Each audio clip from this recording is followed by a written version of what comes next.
Halo, bertemu kembali dengan saya, Hajan Hidayat. Pada pertemuan hari ini kita akan membicarakan tentang kepemimpinan dan inovasi. Nah, setelah selesai menonton video ini, harapannya kalian bisa memahami 10 langkah kepemimpinan untuk mendorong inovasi dalam organisasi. Nah, maksud sekalian, dengan situasi yang berubah sangat cepat sekarang ini, maka perusahaan untuk dapat bertahan dan bersaing, maka mereka perlu untuk berinovasi. Nah, untuk kemudian bisa berinovasi, salah satu faktor yang sangat penting adalah adanya kepemimpinan yang inovatif.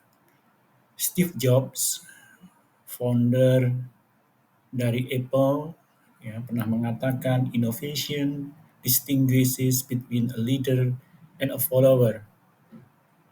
Jadi perbedaan antara pemimpin dengan seorang follower adalah kemampuan mereka dalam berinovasi. Nah, saya akan menjelaskan pada mahasiswa sekalian apa yang bisa dilakukan oleh pemimpin untuk kemudian mendorong inovasi di dalam organisasi, di dalam perusahaannya. Ada 10 langkah yang akan saya sampaikan pada video kali ini. Yang pertama adalah perusahaan bisa merekrut orang-orang yang berbakat dan kreatif dan kemudian memberdayakan menjadi inovatif. Perusahaan untuk mendorong inovatif bisa dimulai dengan merekrut orang-orang yang memiliki keterampilan dan antusiasme untuk mengembangkan ide-ide baru dan kemudian memberdayakannya untuk mewujudkan ide-ide ini dengan menyediakan waktu dan sumber daya yang diperlukan. Jadi, ketika perusahaan sudah merekrut orang-orang, karyawan atau pegawai yang kreatif, yang inovatif, punya keterampilan dan motivasi, mereka kemudian harus memberikan sumber daya yang dibutuhkan untuk kemudian mereka bisa berinovasi di dalam perusahaan. Google, ya misalkan sebuah perusahaan, dia punya prinsip hire smart people and let them create. Jadi Google merekrut orang-orang yang pandai, orang-orang yang smart, dan kemudian memberikan kesempatan dan mendukung mereka untuk menciptakan sesuatu. Langkah yang kedua yang bisa dilakukan oleh seorang pemimpin untuk mendorong inovasi adalah mendorong apresiasi untuk fleksibilitas dan inovasi. Apa yang bisa dilakukan oleh pemimpin? Yang pertama adalah mendorong orang untuk memandang semua praktik sebagai hal yang sementara. Jadi setiap orang di dalam organisasi, setiap karyawan, setiap pegawai itu harus disadarkan bahwa praktek-praktek organisasi, proses dalam organisasi adalah hal yang sementara yang kemudian nantinya akan bisa berubah. Yang kedua, pemimpin bisa kemudian memeriksa secara berkala untuk menentukan apakah masih dibutuhkan dan bagaimana hal itu dapat ditingkatkan atau dihilangkan. Jadi setiap proses, setiap kebijakan itu kemudian diperiksa, ditinjau secara berkala, apakah kemudian proses tersebut bisa ditingkatkan atau dihilangkan. Berikutnya, mendorong bawahan dan rekan untuk mempertanyakan asumsi tradisional tentang pekerjaan dan untuk berpikir out of the box saat memecahkan suatu permasalahan. Jadi semua karyawan, semua pegawai itu kemudian perlu untuk kritis terhadap tradisi bagaimana mereka menjalankan pekerjaannya. Nah, ketika kemudian terjadi masalah, ya satu problem, mereka diminta untuk bisa berpikir kreatif. Yang keempat atau yang berikutnya, mendorong orang untuk menetapkan ide-ide kreatif untuk meningkatkan proses kerja.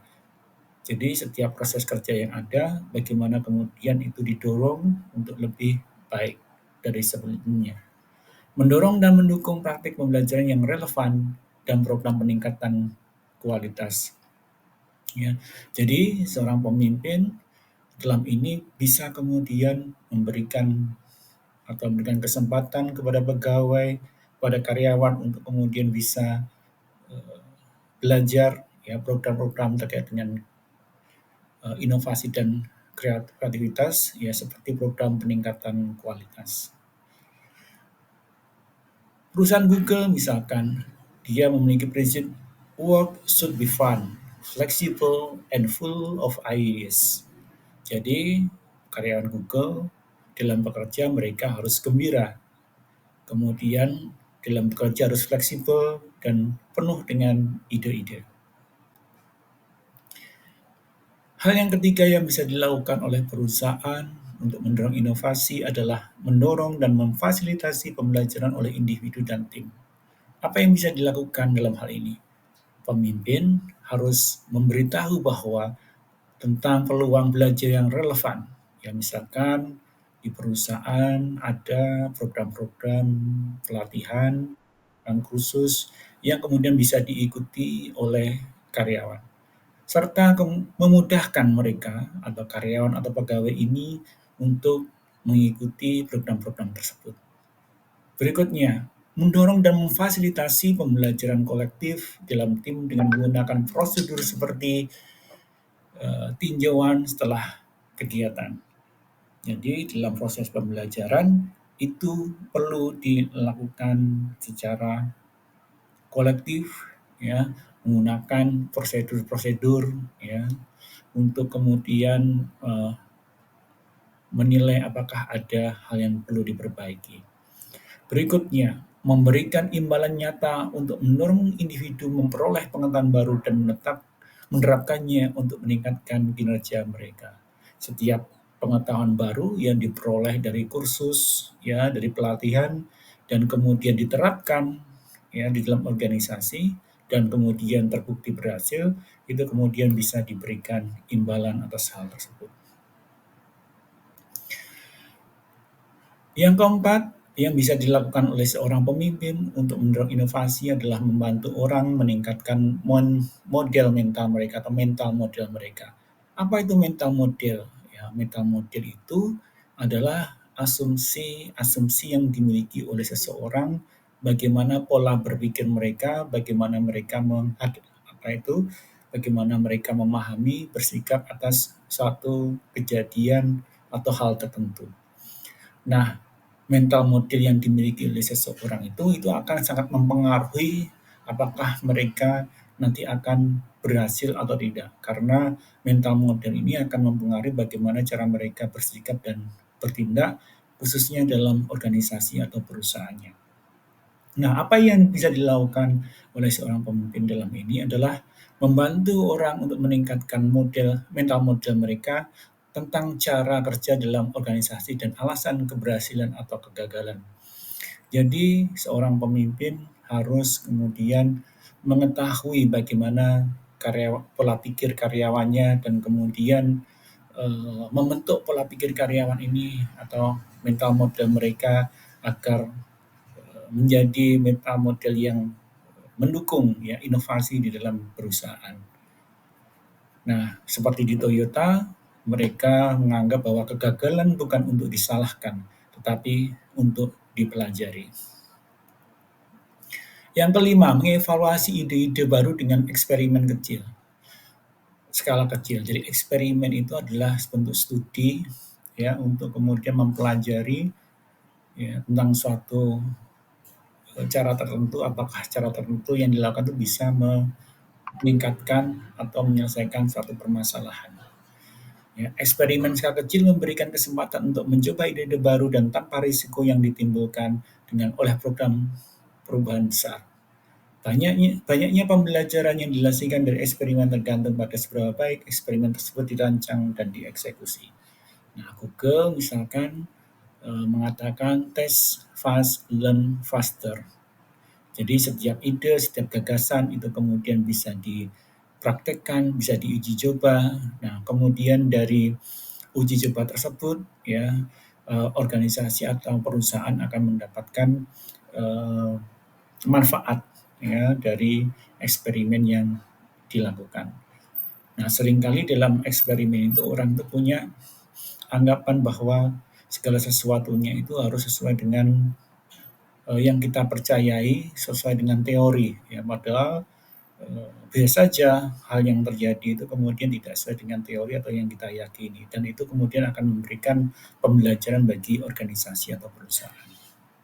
Yang keenam, manfaatkan pembelajaran dari kejutan dan kegagalan. Nah, setiap hal yang dilakukan oleh perusahaan, oleh karyawan, oleh pegawai itu kemudian bisa terjadi hal-hal yang tidak sesuai dengan prediksi dan kegagalan. Menggunakan hasil tak terduga untuk mengevaluasi kembali model. Jadi model-model yang kita tetapkan, yang kita jalankan, apabila kemudian gagal itu perlu dievaluasi. Jadikan prediksi spesifik dan alasannya sebagai bagian rutin dari proses perencanaan, dan jadikan evaluasi hasil dan kaitannya dengan prediksi sebagai bagian rutin dari proses peninjauan untuk kegiatan. Gunakan kegagalan tak terduga sebagai kesempatan untuk mempelajari lebih lanjut tentang strategi atau proses daripada mencari seorang untuk disalahkan karenanya. Ya, jadi adanya hal-hal yang tidak diinginkan, adanya kegagalan itu adalah bagian dari proses belajar yang dialami oleh perusahaan. Yang ketujuh, mendorong dan memfasilitasi berbagai pengetahuan dan ide. Apa yang bisa dilakukan? Seorang pemimpin bisa menghadiri rapat dengan subunit di organisasi, ya, untuk kemudian mendiskusikan ide-ide untuk memecahkan masalah yang umum, mendorong bawahan untuk berbagi ide dan pengetahuan yang relevan dengan orang lain dalam organisasi, ya, dan dapat menggunakannya untuk meningkatkan kinerja mereka sendiri, mendorong bawahan untuk mendukung dan memanfaatkan manajemen pengetahuan, ya, dan kemudian bisa juga mengundang ahli atau konsultan luar untuk memberitahu anggota unit atau tim tentang pengetahuan yang relevan, teknologi baru dan praktik yang lebih baik. Perusahaan Pixar mengatakan brain trust meeting. Jadi ide-ide baru itu tidak didasarkan pada jabatan seseorang, tapi berdasarkan kreativitas yang mereka miliki. Yang kedelapan, melestarikan pembelajaran masa lalu dan memastikan penggunaan berkelanjutan pengetahuan. Pengetahuan keterampilan yang dikuasai oleh perusahaan di masa yang lalu tidak semuanya kemudian menjadi absolut atau usang.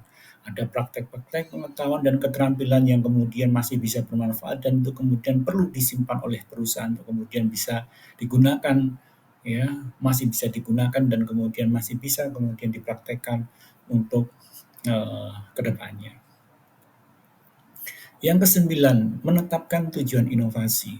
Apa yang bisa dilakukan oleh pemimpin dalam ini?